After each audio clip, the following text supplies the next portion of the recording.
काफ़ी टाइम से हम इस बच्चे का इंतज़ार कर रहे थे। तो दोस्तों ये है मेरी दीदी की पोती जो हुई थी, जिसका नामकरण का ब्लॉग भी मैंने डाला था। तो आज ये हमारे घर आए हैं पहली बार बेबी को लेके। तो इसका नाम है काव्या। तो काव्या आज पहली बार हमारे घर आई थी, तो हमने छोटा सा एक वेलकम करा उसका। तो हमने यहाँ पे गेट पे बैलून लगाए और रिबन काटने की भी प्रक्रिया की। तो देखिए अब काव्या हमारे घर आ चुकी है। तो ये उसकी ताई है और वो मम्मी है। तो बारिश की वजह से बाहर बहुत ही कीचड़ हो रहा था, तो बच्चे को लाने में भी बहुत डर लग रहा था। तो आप देख सकते हैं नन्ही परी हमारे घर आई है और हमने किया उसका वेलकम। तो सबसे पहले टीका लगाया उसको, और टीका लगाने के बाद ही हम लोग उसको अंदर बुलाते हैं, जैसे कि हमारे पहाड़ियों में भी रिवाज होता है ये। तो उसको टीका लगा रहे थे और वो रोने लग गई थी थोड़ी। और फिर टीका लगाया, उसके बाद हमने उसको दक्षिणा दी। उसके सर में कुछ हरे चढ़ाए पत्ते, क्योंकि हरी चीज़ शुभ होती है। और फिर हमने कैंची उनको दी कि ये काटो अब रिबन। तो रिबन काटा उनने।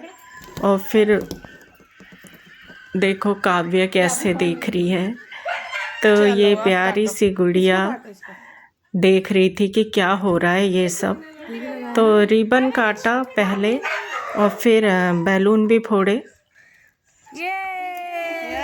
तो सभी लोग बहुत खुश हुए थे। तो काफ़ी टाइम से हम इस बच्चे का इंतज़ार कर रहे थे अपने घर में आने का। तो आज टाइम मिला तो हमने कहा ले आओ उसे। तो फिर बैलून भी फोड़े इन लोगों ने। सभी लोग बहुत खुश थे। तो न्यूबॉर्न बेबी जब घर में आता है तो सभी लोगों को खुशी होती है। और हमारी आस्था तो बहुत ज़्यादा खुश थी, क्योंकि आस्था सोच रही है कि मैं बड़ी दीदी बन गई हूँ और अब मेरे भी थोड़ी पोस्ट बढ़ गई है।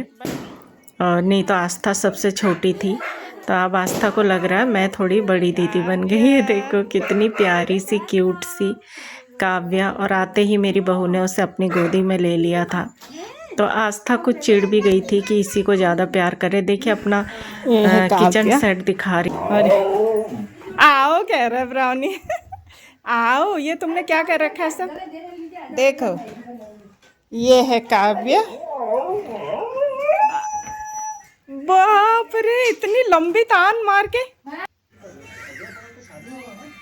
और फिर यहाँ पे बन गए गर्मा गर्म चाय पकौड़े। हमने छोटी सी एक पार्टी जैसे की थी घर में ही। तो बारिश का मौसम भी हो रहा था, तो हमने पकौड़े और चाय खाने के लिए दिए थे। तो बहुत ही टेस्टी बनाए थे हमारी बहू ने चाय पकौड़े। और यहाँ पे मैंने बनाई थी चटनी, एक डोंगा भर के। तो यकीन मानिए ये आधा डोंगा तो ख़त्म ही हो गया था चटनी का। इतना अच्छा लग रहा था पकौड़ों के साथ खाने में। आस्था भी बहुत खुश थी। इसी तरह हमने सारे पकौड़े बनाए और बहू किचन में लगी हुई थी, क्योंकि उसकी 2 जेठानियाँ आई हुई थी। और अच्छा लग रहा था। दोस्तों कभी कभार ऐसा होना चाहिए घर में, तो अच्छा लगता है।